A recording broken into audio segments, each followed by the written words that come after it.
சொத்து கிடையாது அந்த டைம்ல. அப்போ ஒரு குழுவா தான் வாழ்ந்துகிட்டு இருந்தோம்.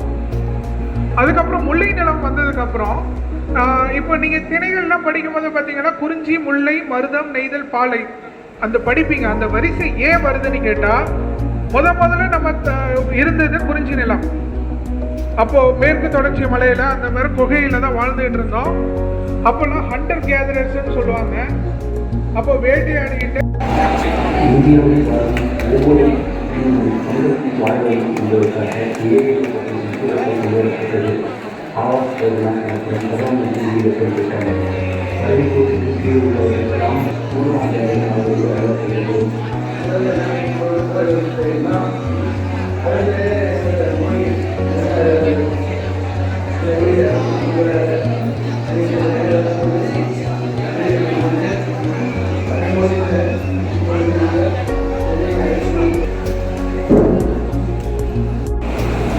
பாப்புலேஷன் அப்போ இந்தியாவில் எவ்வளோ இருக்கும் யாராவது ரெஸ்பாண்ட் பண்ணுறாங்க?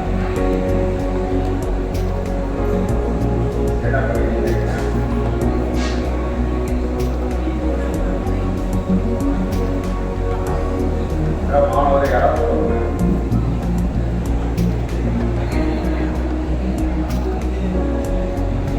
இன்னைக்கு இதில் வந்து இந்திய நம்ம வாழ்க்கை இந்தியாவில் வந்து எவ்வளோ வந்து பாப்புலேஷன் எவ்வளோ இருக்கும்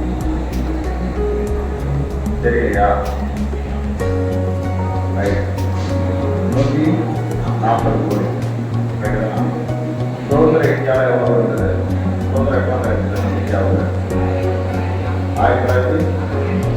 ரைட், அப்போ வந்து எவ்வளோ வந்து நமக்கு வந்து இந்தியாவுடைய ஜனத்தொகை பாப்புலேஷன் எவ்வளோ இருக்குது? எவ்வளோங்க? 30 கோடியா? கை கட்டுங்க. ஏன்னா மாணவர்களுக்காக உங்கள் விழிப்புணர்வுக்காக நடக்கும்போது நீங்கள் போயிருக்கீங்க. அவங்கள கஷ்டப்பட்டு வேறு ஒருங்கிணைச்சு பண்ணும்போது இதில் ஒரு கருத்துக்கள் தான் நீங்கள் வந்து மனிதனையும் வந்து பார்த்தீங்கன்னா இன்னைக்கு வளர்ந்த நாடுகளில் பார்க்கும்போது யாரும் எந்த ஒரு புரிதலும் இருக்காது. இந்த ஐடியாஸ், டெக்னாலஜி இதை வச்சு தான் அவங்க முன்னேறாங்க. சரிங்களா? இந்த 30 கோடி இருக்கும்போது பார்த்தீங்கன்னா அவங்களுக்கு உணவு இருக்குதா? போதிய உணவு இருக்குதா? கிடையாது. சரிங்களா? எப்போ வந்து அமைதியாக சந்தை பண்ணுவாங்க, ரஷ்யாவில் எப்போ வந்து உணவு கொடுக்கும் அப்படிதான் நடக்கும். முடியாத ஒரு பெண்ணும் ஆணுக்கு என்ன வயது? 21. இவங்க தான் வந்து குழந்தை. as per child marriage act definition. நீங்க மேரேஜ் பண்ணீங்கன்னா அது சைல்ட் மேரேஜ் ஆக்ட் கீழே வந்து தண்டனைக்குரிய சட்டத்துல வருவீங்க. யாரும் மேரேஜ் பண்ணாதீங்க. இப்ப பாத்தீங்கன்னா ட்ரெண்ட் வந்து ரிவர்ஸ் ஆயிடுச்சு. பொண்ணு போய் என்ன பண்றாங்க? பசங்களை பிளாக்மெயில் பண்றாங்க. நான் இப்பவே வீட்டை விட்டு வரேன், நீ என்னை கூட்டிட்டு போவியா மாட்டியா? இல்லையா, நான் இப்பவே சூசைட் பண்ணிப்பேன். அந்த பொண்ணுக்கு என்ன வயசு? 17, 16 வயசு. அந்த பையன் 20, 21 அந்த வயசு தான். அப்ப நீ என்னை பார்த்துக்க மாட்ட, அப்ப நீ என்னை லவ் பண்ணல, அப்ப நீ என்னை ஏமாத்திட்ட. அப்ப இது உண்மையான லவ் கிடையாது. பையன் என்ன பண்றான்? ஏன் இப்படி எல்லாம் பேசுற? நான் உண்மையா தான் உன்னை லவ் பண்றேன், சரி வா போலாம். போயிட்டு எங்கேயோ போயிட்டு கல்யாணம் பண்றாங்க. கல்யாணம் பண்ணிட்டு என்ன பண்றாங்க? இப்ப சோஷியல் மீடியால ஃபேஸ்புக் லைவ்ல போடுறாங்களா? மாதம் மாத்துறது, கிஃப்ட் கொடுக்கறது லைவ்ல போடுறாங்க. இன்ஸ்டாகிராம்ல ரீல்ஸ்ல போடுறீங்க. Newly married couple with all the trending songs போடுறப்ப பாக்குறவங்க என்ன பண்றாங்க? இந்த பொண்ணுக்கு 15 வயசு தானே ஆகும். பப்ளிக் யாரோ ஒருத்தர் பாக்குறாங்கல்ல, தெரிஞ்சவங்க பார்த்துட்டு உடனே 1098க்கு கம்ப்ளைண்ட் பண்றாங்க. இது ரியலா நடந்த ஒரு இன்சிடென்ட் அவங்களுக்கு ஷேர் பண்றது.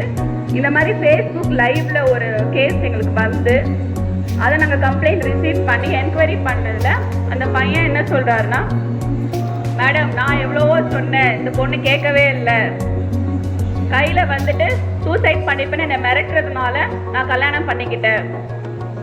நீ அந்த பொண்ணு மிரட்டுறதுனால கல்யாணம் பண்ண, பாதிப்பு யாருக்கு? பையனுக்கா பொண்ணுக்கா?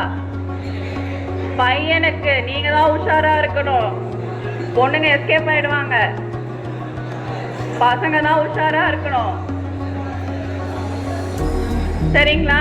யாரா அந்த மாதிரி லவ் மேரேஜ் லவ் பண்ணன்னு சொன்னா இருமா, அதுக்கான வயசு இருக்கு, முடிச்சுட்டு பண்ணிக்கலான்றத இன்னைக்கே போய் உங்க லவர்ஸ்க்குலாம் கன்வே பண்ணிடுங்க. சரிங்களா? சரி, ஓகே. மீடியா ட்ரிபிள் பிபிக்காக தான் மெயினாக வந்து இது ஆக்சுவலி பேச வந்தோம். பட் ட்ரிபிள் பிபி தாண்டி பேட்டி பச்சாவ் பேட்டி பதாவ் ஸ்கீம் தாண்டி உங்களுக்கு ஒரு சில இன்ஃபர்மேஷன் சொல்லணுன்றதுக்காக நான் கிளம்பி வந்திருந்தேன். குட் டச் பேட் டச் சரிங்களா? குட் டச் எதெல்லாம் குட் டச் எதெல்லாம் பேட் டச் தெரிஞ்சிருக்கணும். கொல்கட்டாவில் ரேப் கேஸ் கேள்விப்பட்டுச்சுன்னா கேள்விப்பட்டிருக்கீங்க. ஸோ ஒரு கவர்மெண்ட் செக்டரில் இருக்கிறப்பவே வந்து பெண்கள் பாதுகாப்பு இல்லைன்றப்ப நீங்கள் விமன் வந்து you should create your own boundaries. யாரை அலோவ் பண்ணணும், யாரை அலோவ் பண்ணக்கூடாதுன்றது உங்களுக்கு தெரிஞ்சிருக்கணும். இந்த வயசுல தெரிஞ்சிருக்கணும். மாமா பையன் தானே, பெரியப்பா பையன் தானே, அண்ணன் பக்கத்தில் உட்காந்தா என்ன, அண்ணன் மடியில் உட்காந்தா என்ன அப்படின்றதெல்லாம் இங்கே இருக்கக்கூடாது. உங்க பிசிக்கலி உங்க பாடி பார்ட்ஸை நீங்க தான் வந்து ப்ரொடெக்ஷனை இன்ஷூர் பண்ணணும். வேற யாரும் பண்ண மாட்டாங்க. புரியுதுங்களா? குட் டச் பேட் டச்லாம் இல்லை. இனிமே நோ டச். என்ன சொல்ல போறீங்க? நோ டச் சொல்லுங்க. No touch. அவ்வளவுதான். நீ டச்சே பண்ணாத, யாரா வேணாலும் இரு, நீ டச்சே பண்ணாத, நோ டச். அதை இன்ஷூர் பண்ணுங்க.